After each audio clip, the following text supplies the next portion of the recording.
Nah, kakak ini misalnya kuliah di pagi di UIN, bisa jadi malamnya learning di Umpam. Iya, bisa jadi.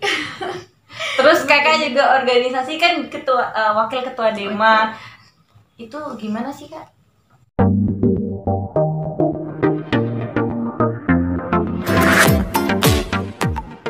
Halo teman-teman, assalamualaikum warahmatullahi wabarakatuh. Berjumpa lagi dengan saya di Kebak Channel bersama Ukti. Ukti dong, Ukti. Sekarang di depan kita nih ada Kak Fani Yulia Rosa. Nah, di sini kita akan berbagi, mungkin bercerita tentang pengalaman beliau, double degree-nya, studinya, kemudian dan singkat tentang organisasinya, seperti itu teman-teman. Nah, pas banget kan pada judul kali ini buat teman-teman yang masih bingung tentang double degree, kemudian ngapain sih harus double degree, gimana sih rasanya gitu. Nah, sengaja ke Beni ngundang Kak Fani ini. Jadi mau tahu beliau ini siapa? Simak. Fani Yulia Rosa atau biasa dipanggil Fani adalah perempuan kelahiran 19 Juli 1998. Beliau merupakan mahasiswi semester 9 UIN Syarif Hidayatullah Jakarta, Fakultas Dirosat Islamiyah yang juga mengambil kuliah di Umpam atau Universitas Pamulang, konsentrasi hukum semester 5. Fani juga mahasiswi yang aktif berorganisasi internal kampus, menjadi wakil ketua Dewan Mahasiswa Fakultas Dirosat Islamiyah dan anggota Hima Universitas Pamulang. Pada tahun 2019, Fani berhasil memenangkan kompetisi model juara 1 dan juga Fani kerap mengisi pelatihan eksternal organisasi. Oke, udah tahu kan teman-teman? Nah, itu adalah Kak Fani Yulia Rosa. Beliau juga pernah jadi wakil ketua Dema di Fakultas Dirosat Islamiyah UIN Jakarta. Sekarang juga di Umpam semester 5 ya, Kak ya?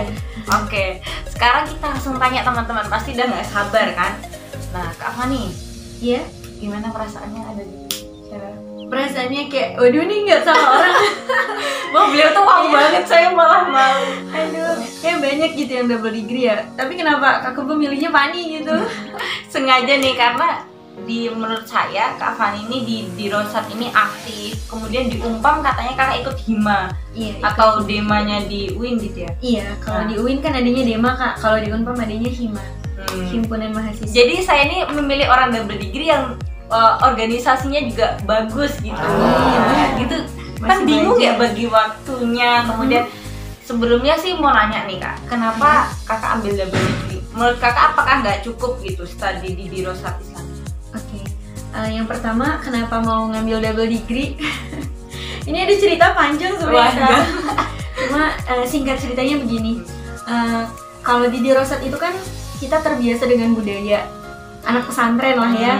Terus kesehariannya juga bahasa Arab, betul. Bahkan presentasi kita, terus skripsi kita itu pakai bahasa Arab. Betul. Nah, aku ngerasanya kayak, waduh kayaknya kurang nih kalau cuma belajar bahasa Arab doang, butuh ilmu yang lain gitu. Akhirnya aku coba untuk ngambil sastra Inggris di Unpam. Cuma karena sempat ada kejadian yang nggak diduga, ternyata formulir aku waktu daftar itu ditukar sama abang. Wah, kata abang, udah ngambilnya hukum aja katanya, jangan sastra Inggris, kalau bahasa Inggris mah insya Allah bisa. Akhirnya aku coba ngikutin jalan abang. Akhirnya sekarang aku ngambil jurusan hukum di Universitas Pamulang. Jadi sastra Inggris ke hukum. Iya, gitu ya? jadi kan kayak 90 derajat gitu nggak sih Kak, berubah.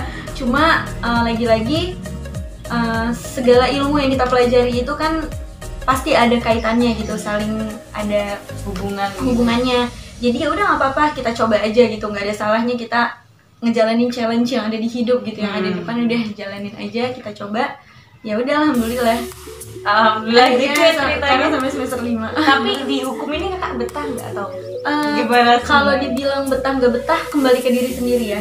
Kalau bilang nggak betah di setiap jurusan, berarti ada yang salah dong sama diri kita. Berarti kitanya yang nggak mau belajar gitu. Sedangkan ya hidup itu kan memang proses untuk belajar gitu. Belajar untuk menerima, belajar untuk bisa memahami situasi, kondisi. Jadi ya udah, anggapnya ini kayak satu pembelajaran aja. Oh gitu ya teman-teman ya. Jadi kakak mungkin Kak Fani dulu yang bener-bener pengen sastra Inggris, tiba-tiba pengen hukum, ada nggak kan orang-orang biasanya mikirnya salah jurusan atau gimana nih, apa takdirnya salah dan Iya. bagaimana? Kakak ada pikiran kayak gitu nggak? Ada banget kak. Jadi waktu masuk di Rosat juga, waduh ya Allah ini full bahasa Arab kayaknya salah jurusan gitu. Terus waktu di Unpam juga pengennya ke sastra Inggris yang kita minatin, yang kita suka, malah larinya ke hukum karena permintaan abang gitu. Tapi ya itu lagi-lagi kalau kita selalu ngerasa salah, kita berarti kayak nggak pernah bersyukur nih kalau pernah kak. bersyukur tuh teman-teman. Karena banyak orang yang pengen kuliah tapi ya ada keterbatasan biaya atau dia nggak punya waktu. Nah kita yang dikasih apa salahnya gitu buat ya udah kita jalanin, kita terima aja. Pasti ada hikmah ya Kak? Pasti ada hikmahnya. Salah satu hikmahnya kakak ini sekarang di hukum apa?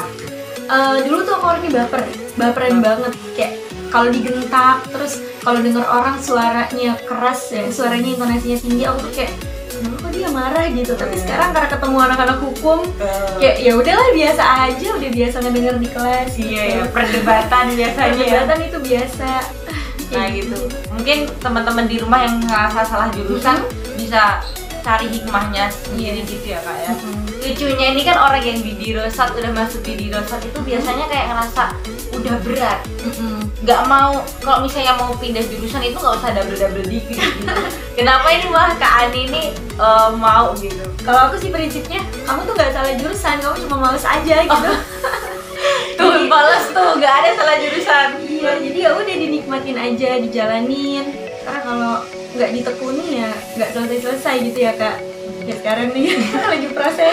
Iya, lagi proses. Doakan ya teman-teman nih Kak Fani ini juga tahap akhir nih, tugas akhir sambil double degree-nya gitu ya. Mau nanya nih Kak, kira-kira kan dari UIN dan Unpam itu kan satunya agama Islam dan satu ya umum gitu kan. Nah, kira-kira Kakak merasakan perbedaan bagaimana kedua universitas ini? Waduh, iya ya pasti banyak banget perbedaannya. Kayak dari budaya aja ya kak. Yang pertama tuh dari budaya. Di UIN itu kan karena jurusannya di Rosa Islamiyah, jadi banyaknya anak pesantren dong. Betul. Yang budayanya tuh kayak kita. iya. Budayanya ya gitulah. Ya kayak gitulah. Ya, gitulah. Ukti-ukti gitu. Ukti-ukti. Nah, kalau di Unpam ini semuanya digondolkan. Jadi ada agama Islam, agama Kristen, Buddha, Hindu semuanya ada. Itu dipelajari sama Kak? Nggak dipelajarin, cuma berteman sama orang-orang non Muslim gitu. Terus kalau di UIN itu kan biasanya kita pakai jilbab tuh panjang-panjang gitu ya, terus kemana-mana pakai kaos kaki. Kalau di Unpam itu kayak lucu aja gitu. Jadi di saat aku berpenampilan kayak gitu, jadi dipanggil orang ustazah gitu, sebenarnya biasa aja kan. Iya, kalau di Dirosat tuh kayak biasa aja. Jadi aku menyesuaikan. Di saat di UIN aku penampilannya kayak gini loh, tapi kalau di Unpam ya aku pakai rok atau pakai yang agak-agak beda gitu sama yang di UIN. Berarti harus menyesuaikan Iya, juga dengan keadaannya. Kemudian dari waktu juga beda kak. Kalau waktu kuliah di UIN kan normalnya kita belajar dari Senin sampai Jumat. Kalau di Unpam karena aku ngambil regular jadi cuma hari Sabtu satu hari kuliahnya, tapi ada kelas online-nya juga selama 3 hari e-learning. Oh, udah ada e-learningnya tuh pagi, siang, sore kak? Dosennya sih nggak ngebatesin. Jadi kayak ini 3 hari harus kerjain pertanyaan-pertanyaan ini misalnya kayak gitu. Kakak ini misalnya kuliah di pagi di UIN, bisa jadi malamnya learning di Unpam. Iya, bisa jadi. Terus kakak juga organisasi kan wakil ketua Dema. Itu gimana sih kak? Apa nih? Membagi waktunya sebenarnya kakak prioritaskan organisasi atau akademik atau bagaimana? Kalau aku sih sebenarnya ngalir aja gitu. Yang penting apa yang ada di depan tuh dijalanin. Kita lagi kuliah ya kuliah, ikut kelas. Terus organisasi berarti setelah kuliah kita lanjut organisasi. Oke teman-teman, kita udah pada sesi untuk pertanyaan tips double degree ya, biar double degree-nya ini sukses gitu. Apa yang perlu dimantapkan gitu. Langsung aja kita tanya ke Kak Fani. Apa tuh Kak? Ya, tips double degree. Yang pertama adalah niat. Karena kalau niatnya untuk iseng-iseng, untuk coba-coba, biasanya itu berhenti di tengah jalan. Dengan alasan, aduh kayaknya salah jurusan. Tuh niatnya harus dimantapkan ya, berarti nggak boleh iseng-iseng ya kak ya. Ngikut-ngikut apalagi ngikut-ngikut lagi pada triple degree mungkin zamannya gitu.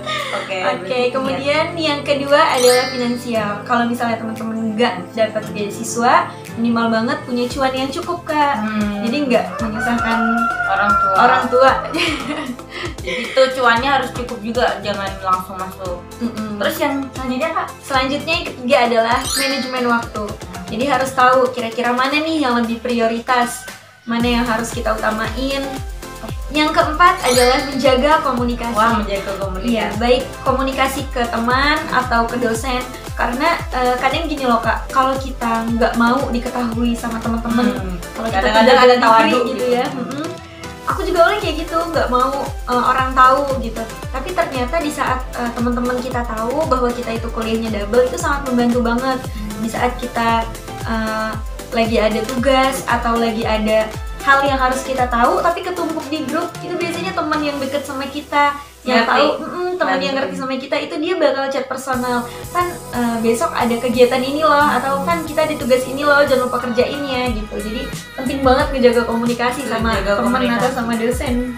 Oke, jaga komunikasi. Jadi itu 4 tips ya Kak ya. Manjur insya Allah kalau misalnya teman-teman terapkan. Kak, di tips yang ketiga manajemen waktu ini kan tadi sudah disinggung ya, kalau misalnya di Umpam itu ada early learning dari 3 hari seminggu gitu.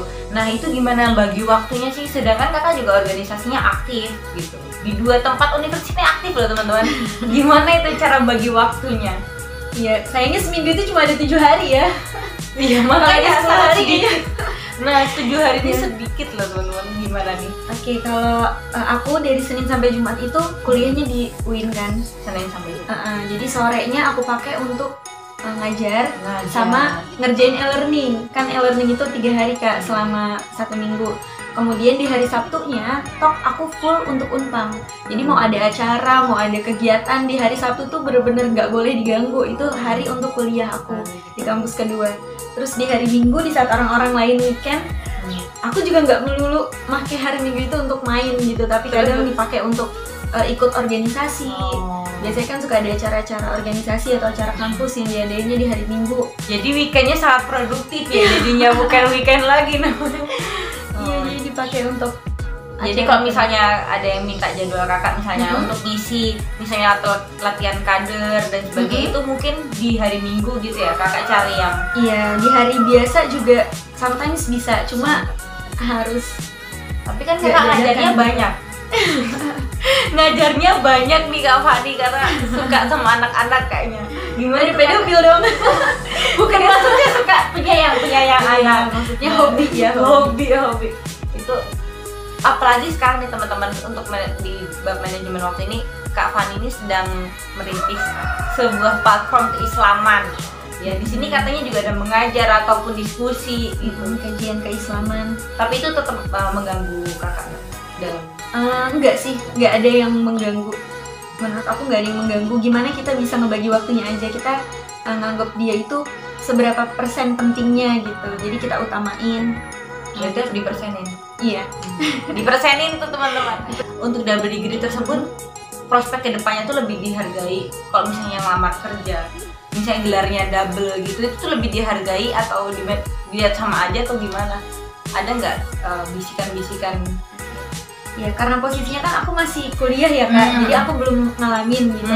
Tapi kalau yang aku tahu dari beberapa teman aku, biasanya iya Kak, karena dia double berarti dia bisa menjalankan 2 beban sekaligus gitu.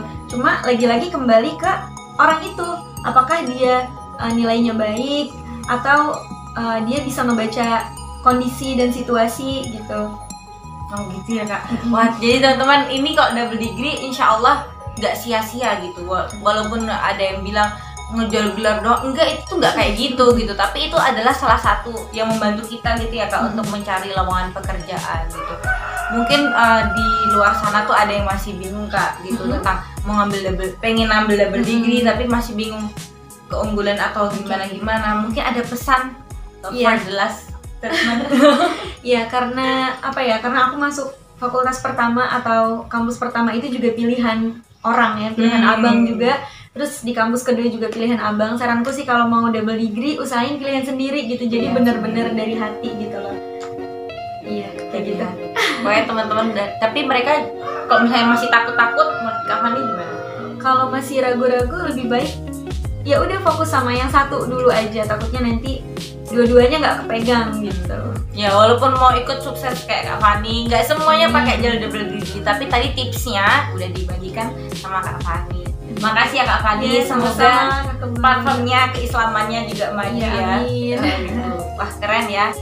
Alhamdulillah kita udah bertanya-tanya teman-teman. Yang masih punya pertanyaan bisa langsung tulis di kolom komentar. Insya Allah nanti Kak Fani, saya tanyakan Kak Fani lalu dijawab di kolom komentar gitu. Ya ikutin Instagram Fani Yulia Rosa dan juga Kebun Keropi.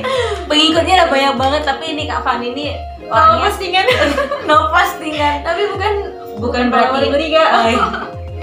Karena emang punya tujuan tersendiri ya kenapa ada medsos. Belum Ya. Belum mau posting apa-apa kayaknya. Belum mau posting apa-apa, tapi pokoknya sejarahnya Kak Fani ini keren banget. Pokoknya saya sendiri juga kagum sama beliau. Doakan ya teman-teman biar tugas akhirnya selesai dan juga semuanya lancar. Terima kasih yang udah nonton di Kebe Channel. Makasih Kak Fani udah nyempatin di sini, udah boleh main-main di rumahnya lagi. Ini di rumahnya Kak Fani guys. Oke, terima kasih, tetap stay di Kebe Channel. Kalau mau komentar besok tentang apa atau butuh inspirasi tentang apa, bisa langsung chat di kolom komentar juga. Terima kasih. Jangan lupa subscribe. Iya. Jangan Di subscribe. Terus Like, comment, dan subscribe. oke, bye bye. Assalamualaikum warahmatullahi wabarakatuh.